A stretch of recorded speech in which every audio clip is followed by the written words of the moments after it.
विदर्भामध्ये अमरावती शहरात बडनेरामध्ये जे मतदारसंघ आहे त्या मतदारसंघातून अटोडटीचा सामना सुरू आहे, त्याबद्दल काय सांगाल तुम्ही? तो माझं असं म्हणणं आहे की राणा निघते इकडे आमच्या इथं राणा फिक्स फिक्स. अच्छा का?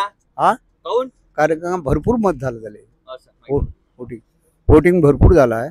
हा तर माझी अशी इच्छा आहे की राणा निघन इथं अच्छा. लोणटेक मधून. किती बाकी गावात किती मतांना काय वाटतं तुम्हाला? तरी 200-300 मतांना. आता कारण काल वोटिंग झालं हा तर आपल्याला एक अंदाज लागला असेल, अंदाज लागला ना, की 500 काही वोटिंग झालं. तरी 40% आहे, मग 10% याला आहे, 5% त्याला आहे. 547 वोटिंग झालं म्हणजे 500 पैकी 300 तर राणालाच भेटलं. राणा प्लस हा आरामशीर आहे 300. तो लोणटेक मधून आपल्याला 50-50 बघायला मिळत आहे आणि रवी भाऊंचं नाव लोणटेक माध्यमातून आपल्याला ऐकायला मिळत आहे. तुम्हाला तुमचं काय म्हणणं आहे दादा? माझं म्हणणं आहे 15 वर्षापासून मी एक नेता बघत आहे रवी राणा, आणि त्यांचे कामं पण खूप चांगलेले आहे. आणि कोणता बी नेता आजपर्यंत मी बघितला एकही काम नाही झालेलं नाही. एकही कोणता नेता गावात एक चक्कर पण नाही मारत. रवी राणा असा माणूस आहे, हर गावात हर याच्यात चक्कर मारते, कोणती निधी पण देते रवी राणा. आणि मला तर असं वाटते यंदा रवी राणालाच निवडून द्या. जे आता जे हवा पलटलेली आहे किंवा अटोडटीचा सामना सुरू आहे त्याबद्दल तुम्ही काय बोलाल? मला तर असं वाटते प्रीतीताई बंडचंच नाव चालून राहिलं, पण मला असं वाटत नाही प्रीतीताई बंड टक्कर देऊ शकते, पण रवी राणाच येते असं मला वाटते. काय तुम्हाला काय वाटते? नाही आम्हाला बोला, तुम्हाला काय?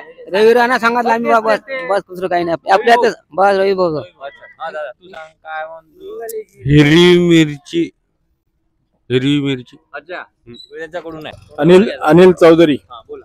तुम्हाला काय वाटते आता बडनेरा मतदारसंघातून बडनेरा झाले, अटोडटीचा सामना सुरू आहे बंड मध्ये रवी भाऊ मध्ये, तर काय वाटतं तुमच्या मतावर बंड कोण निवडून येऊ शकतो?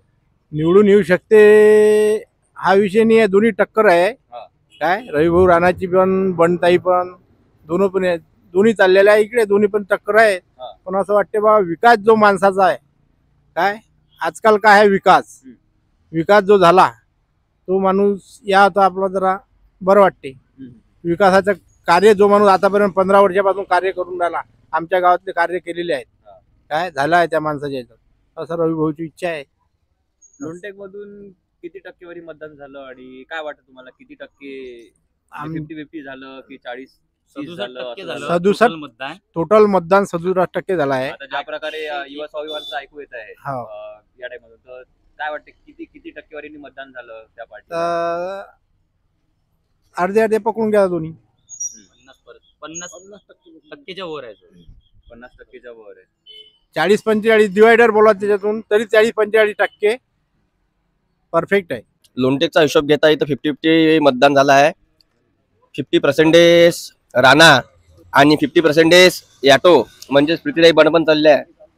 पण माझा हिशोब असा आहे की निवडून येणारी उमेदवार म्हणजे शिवसेनेचे उद्धव बाळासाहेब ठाकरेचे अधिकृत उमेदवार सुनील खराटे हेच येणार आहे. अच्छा, यांना पण मते मिळालेली आहे. हो. अच्छा, किती टक्क्यांनी काय वाटते अंदाज तुम्हाला?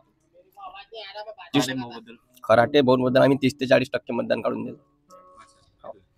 आणि निवडून येईन तर सुनील भाऊ खराटे. लोणटेकला आपण बघू शकता जनतेचा प्रतिसाद आहे.